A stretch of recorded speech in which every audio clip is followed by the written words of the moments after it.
RTI Live News. Ask for right.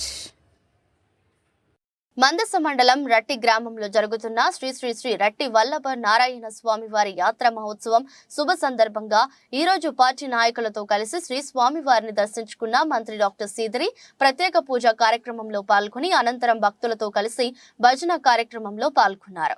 ఈ కార్యక్రమంలో మందస మండలం ఎంపీపీ డొక్కరి దానయ్య, మండల పార్టీ అధ్యక్షులు అగ్గున సూర్యనారావు, వైస్ ఎంపీపీ ప్రసాద్, స్థానిక నాయకులు, కార్యకర్తలు మరియు భక్తులు పాల్గొన్నారు.